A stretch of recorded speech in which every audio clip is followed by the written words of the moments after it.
It started with a guitar and a promise he made to himself when he was 17, standing on a small stage in Portland, Oregon, where the crowd chanted his name and the lights felt like heaven itself was watching. But that dream shattered on a cold November evening when his phone rang at 2 in the morning with news that would change everything. Marcus Chun was 24 years old. His band, Echoing Silence, had just signed with a promising indie label. They were about to record their first album. Tour dates were being planned across the country, and everyone who knew him said he was destined for greatness. But destiny has a cruel way of rewriting itself when you least expect it. His father had collapsed at work, a massive stroke that left half his body paralyzed, and the medical bills started piling up faster than anyone could count, while his mother, who had always been the strong one, broke down in the hospital corridor and whispered words that haunted him forever. "We're going to lose the house, Marcus. We're going to lose everything." His younger sister Emma was only 15, brilliant and full of potential, with college applications already on her mind. But without stability, without a home, without support, her future would crumble too. Marcus stood at a crossroads that night, staring at his reflection in the hospital window, his guitar case leaning against the wall behind him, and he made a decision that would hollow him out from the inside for the next 8 years. He never told his bandmates the real reason he was leaving, just sent a short text saying he needed to step away for personal reasons, and they were angry, confused, betrayed even, because they didn't understand that sometimes love demands sacrifices that look like abandonment to everyone else. Within a week, he had sold his equipment, canceled the recording sessions, and taken a job at a warehouse in Seattle, loading trucks from midnight to 8 in the morning, his hands that once created music now just moving boxes in an endless, mechanical rhythm that felt like slow death.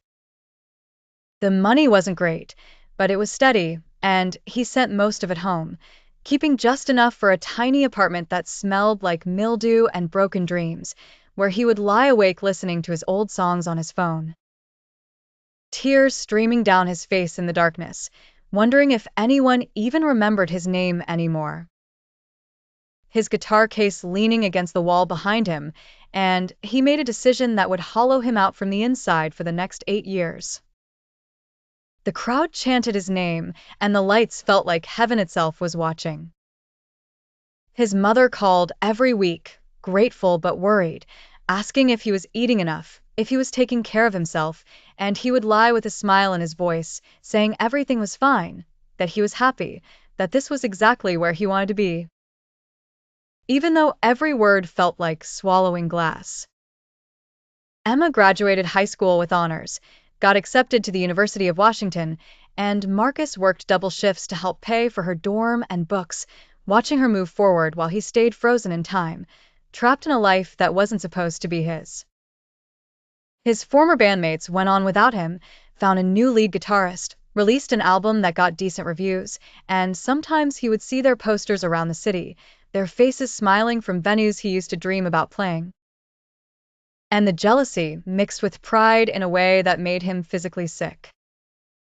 Years blurred together in a haze of exhaustion and resignation, his youth slipping away in fluorescent-lit warehouses and silent apartments, and he stopped talking about music altogether, stopped dreaming, stopped hoping. Because hope was too painful when you'd already given up everything that mattered. Then, on a rainy afternoon in March, 8 years after he'd walked away from everything, his sister called him with panic in her voice, begging him to come to the hospital immediately, and when he arrived, his mother was sitting in the waiting room with a strange expression on her face, something between grief and relief, and it was from his father, handed him a letter with trembling hands. Months ago, but only now discovered, the letter went on to explain something that shattered everything Marcus thought he knew hidden in a drawer that his mother had been cleaning out, and the first line made Marcus's blood run cold. "To my son Marcus, who I have failed in ways I can never undo." About his sacrifice, revealing that his father's stroke hadn't been random at all. It had been caused by years of untreated high blood pressure, which he had ignored despite doctors' warnings, because he had been secretly gambling away their savings for the past 3 years. Losing everything to poker games and sports betting, racking up debts to dangerous people who had started making threats. The medical emergency, the financial crisis, the desperation that had destroyed Marcus's future, it had all been preventable, all been the result of his father's addiction and pride, his refusal to ask for help or admit his mistakes until it was too late. And the worst part was that his father had known what Marcus was giving up, had seen the record contract on the kitchen table the day before he collapsed. And in the letter he wrote, "I saw your dreams in your eyes, and I took them from you because I was too ashamed to tell you the truth, too weak to face what I had done, and now I'm dying knowing that I destroyed the best thing our family ever had, which was your gift, your music, your light." Marcus stood there in the hospital corridor, reading and rereading those words, feeling 8 years of sacrifice collapse into something more complicated than noble duty, something twisted between love and betrayal, between selflessness and enablement. And he didn't know whether to scream or cry, or just disappear into the rain outside. His father died 2 days later, never regaining consciousness, never getting the chance to say these things out loud, to ask forgiveness or explain himself beyond the words on that crumpled paper. And at the funeral, Marcus felt like he was burying not just his father but also the person he himself had been, the dreamer who had believed sacrifice was always pure, always right, always worth it. His mother couldn't look at him for weeks, drowning in her own guilt for not seeing the signs, for not protecting him from a burden he should never have carried alone, and Emma, brilliant Emma, who had flourished because of his sacrifice, came to his apartment one evening and just held him while he finally, after 8 years, let himself break down completely. She told him that she had always known something was wrong, that no one gives up their dreams that easily without being in unbearable pain, and she had applied to graduate programs nearby specifically so she could find a way to give back, to create space for him to dream again. But now, knowing the truth, the sacrifice felt tainted, stolen, built on lies rather than love.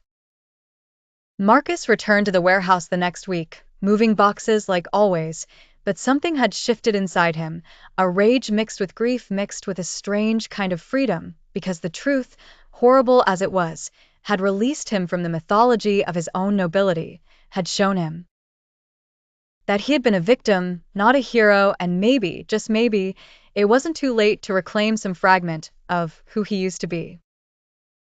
He went to a pawn shop on his day off and bought a cheap guitar, his fingers clumsy and uncertain after 8 years of silence, and the first notes he played were ugly and broken, but they were his and they were real, and they were the beginning of something he couldn't quite name yet. He started writing again, songs about loss and betrayal and the complicated love we have for people who hurt us, songs that were darker and rawer than anything he'd created before. And he posted them online under a different name, not expecting anything, just needing to release the poison that had been building in his chest for nearly a decade. One of those songs went viral, not because it was perfect, but because it was honest in a way that cut through all the noise, a 3-minute confession about sacrificing your dreams for family and then discovering the sacrifice was based on lies. And suddenly, messages started flooding in from people who had lived similar stories, who had given up pieces of themselves and were only now beginning to understand what that meant. A small label in Brooklyn reached out, asking if he wanted to record a full album, and for the first time in 8 years, Marcus felt that old electricity, that dangerous hope, and he said yes, but this time with his eyes wide open. This time knowing that dreams come with costs and families are messy, and sacrifice doesn't always mean what we think it means. He still sends money home to his mother, still helps Emma with her student loans, still carries the weight of those 8 years in his bones, but now he also plays music again, in small venues where the crowds are tiny but real, where his voice cracks with emotion and people listen like their lives depend on it, and maybe they do, Maybe we all need stories about how life breaks us and how we somehow, against all logic, find ways to keep going. The album came out last spring, titled The Price of Love, and in the liner notes, he wrote a dedication that made everyone who read it cry. To my father, who took my dreams but gave me a story worth telling. To my mother, who carries guilt that isn't hers alone. To my sister, who reminds me that some good can come from even the worst situations. And to everyone who has ever sacrificed something precious and wondered if it was worth it, this is for you. This is for us. This is proof that broken things can still make beautiful sounds. The truth is messy and painful and nothing like the clean narratives we tell ourselves about duty and family and love. But maybe that's exactly what makes it worth sharing, worth surviving, worth transforming into art that helps others feel less alone in their own complicated sacrifices. Sometimes the people we save don't deserve it. Sometimes the love we give is built on foundations that crumble. Sometimes we lose years of our lives to stories that turn out to be lies, but we keep going anyway, we keep loving anyway, we keep dreaming anyway, because the alternative is to let should have the betrayal win, to let the loss define us, to forget that we were always more than just what we gave up. Marcus is 32 now, his hair is starting to gray at the temples, his hands still bear the scars from warehouse work, his heart still aches when he thinks about those lost years. But when he stands on stage with a guitar in his hands and his voice filling the room, he knows that he survived something that destroyed him, that he found his way back to himself through the darkest possible route, and that maybe, just maybe, the sacrifice wasn't entirely wasted because it taught him what his music had always been missing, the understanding that real beauty comes from surviving real pain, that the most powerful songs are written by people who have lost everything and somehow found the strength to sing anyway, and that family, for all its flaws and failures and betrayals, is still the place where our most important stories begin, even when those stories break our hearts in ways we never saw coming.